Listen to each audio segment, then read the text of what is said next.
뉴스룸을 시작합니다. 공수대원이 시위대의 장갑차에 치여 즉사했다. 전두환 씨가 회고록에서 5.18 민주화 운동에 대해 주장한 내용입니다. 그는 시종일관 무력 진압에 대한 자신의 책임을 부정했습니다. 지금부터 전 씨의 주장을 뒤집는 증언을 집중적으로 전해드리겠습니다.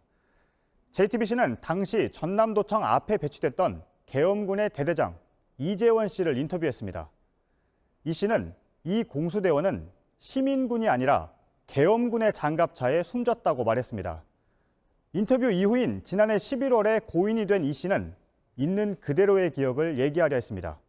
먼저 봉지욱 기자입니다. 80년 5월 21일 전남도청 앞 금남로.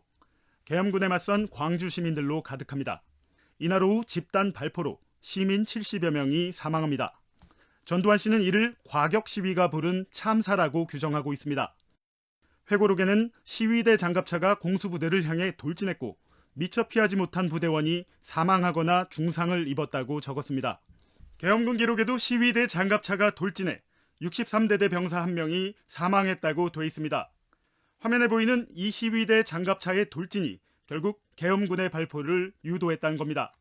하지만 현장을 지휘한 공수부대 대대장은 JTBC와의 인터뷰에서 이와 다른 말을 했습니다. 상부 지시만 계속 사수하라 이거야. 내가 그 장갑차에 불을 지나가면서 야 시동 걸어. 시동 거는데 불을 하는데 화염병이 그냥 뒤에 그냥 다다닥 떨어지더라고 화염병이. 그때 장갑차 뒤로 뺀 겁니까? 그렇지. 그러면서 장갑차 뒤로 빼고 그런 말이야. 그러니까 불을 걸자마자 화염병이 되니까 장갑차가 먼저 확 뺐지. 불이 번지자 급히 후진했다는 얘기입니다. 그때 우리 장갑차에 하나가 깔려 죽은 건 아마 사실일 거예요. 계엄군 장갑차에 두 대인데 우리 차에 그랬을 거예요. 당시 금남로 전일빌딩 옆에는 11공수 61, 62대대 700여 명이 장갑차 2대를 앞세우고 시위대와 대치하고 있었습니다. 바로 그 62 대대장이 본인 대대의 장갑차가 공수부대 권용훈 일병을 사망케 했다고 말한 겁니다. 물론 대대장이었던 이재원 씨는 21일 계엄군 사격이 우발적으로 일어난 것이고 자신은 사격을 말렸다고 주장했습니다. 계획적인 발포까진 아니었다는 겁니다. 하지만 전두환 씨가 자위적 발포의 근거로 삼은 시위대 장갑차로 부대원이 죽은 사건이 사실과는 다르다는 취지로 말했습니다. JTBC 봉지욱입니다. 전두환 씨는 그동안 광주와 관계가 없다고 주장해왔습니다.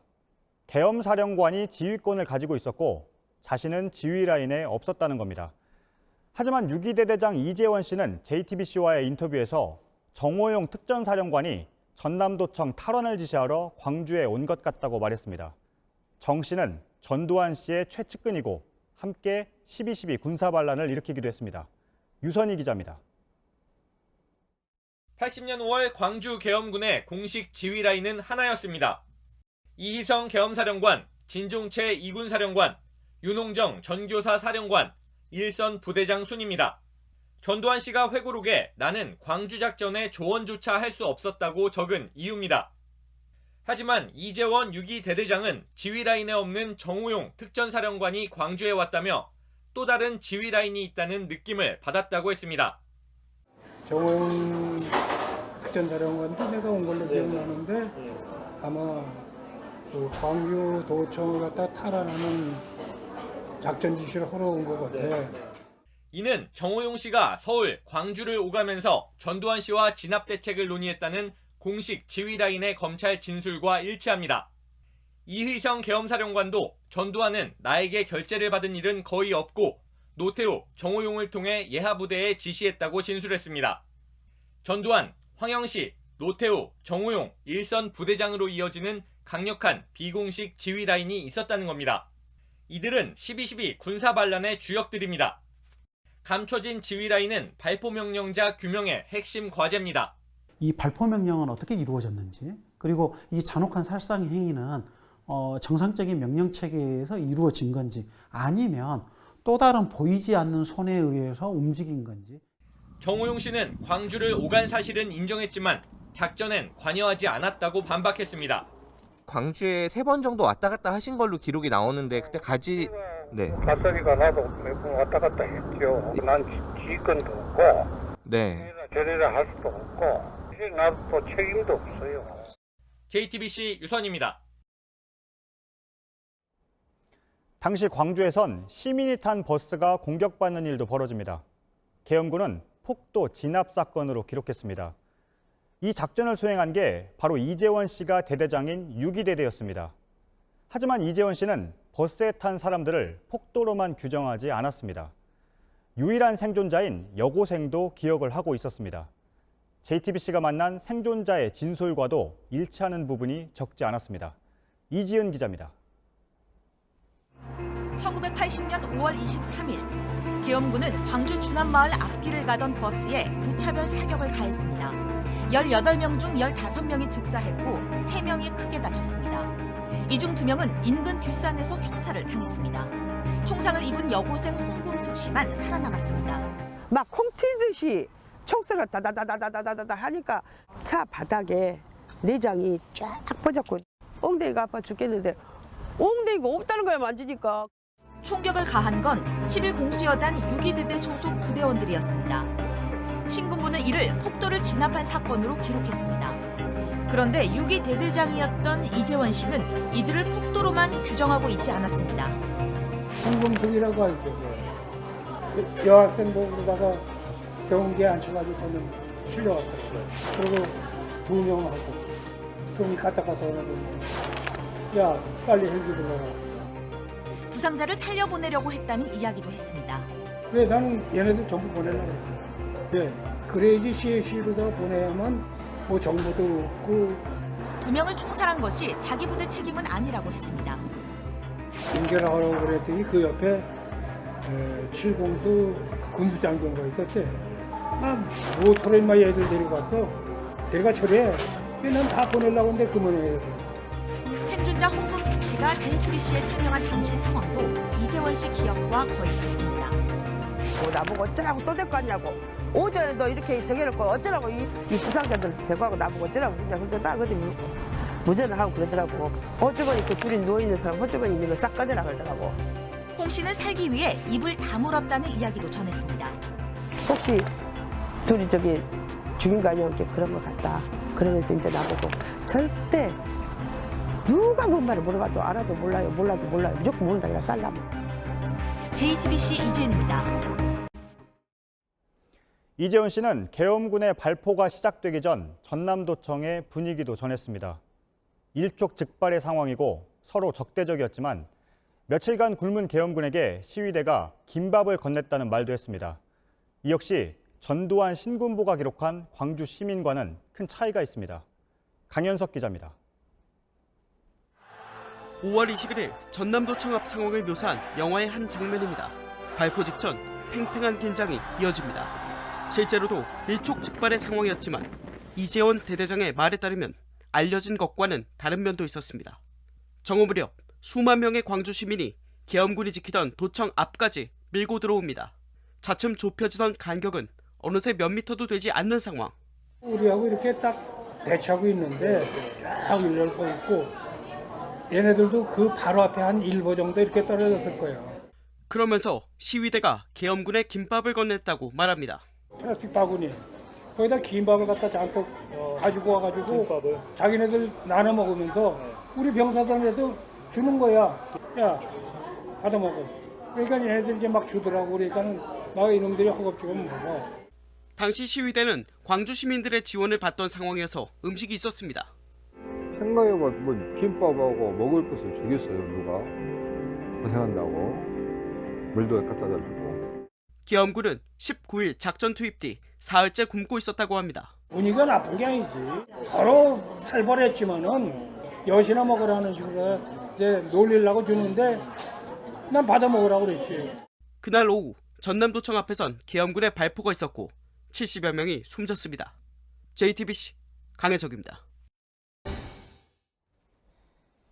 네, 앞서 저희는 1980년 5월 전남도청 앞에서 시민과 대치한 6.2대대 이재원 당시 대대장을 인터뷰한 내용을 보도했습니다. 취재 기자와 함께 인터뷰 내용과 그 의미를 다시 한번 짚어보겠습니다. 봉지욱 기자가 나와 있습니다. 네, 전남도청 앞이었는데요. 네. 당시 6.2대대가 시민들과 어느 정도 가깝게 대치를 하고 있었습니까? 네, 그 발포 당시죠. 5월 21일 광주 전남도청 앞에 시민과 대치한 부대는 11공수 61대대 그리고 62대대 이 두 개 대대였습니다. 약 700명이었는데요. 예. 시민군이 그 준 김밥을 나눠 먹을 정도로 이렇게 한마디로 팔을 건네면 닿을 정도로 굉장히 가깝게 있었다고 합니다. 이재원 중령은 당시 현장 책임자로 군의 당시 상황을 가장 많이 기억하고 있는 인물 중 하나라고 봐도 될 것 같습니다. 예. 계엄군 대대장이었으면 이번에 이렇게 인터뷰를 하기가 쉽지가 않았을 텐데 네. 어떻게 인터뷰를 하게 됐습니까? 네, 사실 과거에 발포를 고백한 공수부대원들이 있었습니다. 지금 목사로 재직 중인 분도 계시고요. 하지만 이 씨 같은 지휘부는 아직까지는 없었습니다. 당시 공수부대 대대장으로 현장을 책임진 지휘관의 첫 인터뷰였던 겁니다. 이 씨는 현장 지휘관이 아니면 알 수 없는 여러 사실들을 제게 얘기했는데요. 특히 주남마을 사건을 설명한 부분은 생존자 홍금숙 씨의 진술과 거의 일치했습니다. 당시 공수부대는 광주 외곽을 전부 포위해 시위가 밖으로 확산되지 않도록 작전을 펼쳤는데요. 그 길목에 바로 주남마을이 있었습니다. 그런데 미니버스가 나주로 향하고 있는 와중에 거기에 있던 62대대 그 공수부대가 시민군이 외곽으로 나간다 이렇게 판단하고 무차별 총격을 가한 겁니다. 그런데 생존자 홍금숙 씨를 포함해 10대 여성이 4명이나 타고 있었습니다. 이 사실을 이재원 중령, 이재원 대대장은 분명히 기억하고 있었는데요. 여기서 중요한 건 민간인을 공격한 것, 그리고 그 생존자를 사살한 것, 이거에 대한 지휘관의 첫 확인이었습니다. 그래서 상당히 의미가 있다고 봤고요. 이런 점들을 종합해 볼 때 이분들의 인터뷰 가치가 상당했다고 판단했습니다. 네. 이 인터뷰 가치를 얘기하면 네. 그동안 전두환 신군부가 주장했던 내용과 차이가 있다. 네. 이런 뒤집는 듯한 내용들도 많이 담겼기 때문에 네. 그래서 더 의미가 있는 거잖아요. 네, 특히 저희는 이분이 말한 그 지휘 라인에 주목했습니다. 전두환 씨는 자기는 광주와 상관이 없다, 관여할 수 없었다 이렇게 말하고 있는데요. 하지만 이분은 정호영 특전사령관이 광주에 온 게 27일 전남도청을 탈환하려는 지시를 하려고 온 것 같다 이렇게 해석했습니다. 군은 지휘 계통에 가장 민감한 조직입니다. 이 같은 말은 당시 계엄사령부 지휘 라인이 1995년 검찰 진술 때 말한 내용과도 상당히 비슷하고요. 전두환, 정호용 등 12.12 군사 반란의 주역들이 또 다른 지휘 라인을 형성했다. 그리고 이들이 발포 명령의 정점에 있다는 주장과도 연결되는 부분이어서 상당히 주목한 발언이었습니다. 예. 이 씨, 이재원 전 대대장과 관련해서 네. 이 인터뷰 내용을 추가로 더 밝혀야 할 부분들도 있죠. 네, 그렇습니다. 이 씨가 이재원 중령은 계획적인 발포는 아니다 이렇게 주장했는데요. 이는 사실 광주 시민들의 증언과는 다릅니다. 지금도 여전히 일각에선 군의 자유권, 즉 방어하기 위해서 공격했다 이렇게 얘기를 하고 있는데요. 집단 발포 과정과 그 배후에 대한 진상 규명은 반드시 필요합니다. 예. 그런데 지난해 11월에 고인이 된 겁니까? 네, 제가 이분을 인터뷰한 건 작년 4월이었습니다. 현장 지휘 라인에 있던 그 대대장들을 모두 취재해 보도해야겠다 이렇게 계획했었는데 그 사이 지병이 깊어지셔서 작고한 것으로 확인했습니다. 제가 오늘 고 이재원 대대장의 부인과 통화를 했습니다. 부인께서는 남편이 남긴 증언으로 5.18의 진실이 조금이라도 밝혀지면 좋겠다. 그것이 바로 남편의 뜻이다. 이렇게 전했습니다. 네, 잘 들었습니다. 봉지욱 기자였습니다.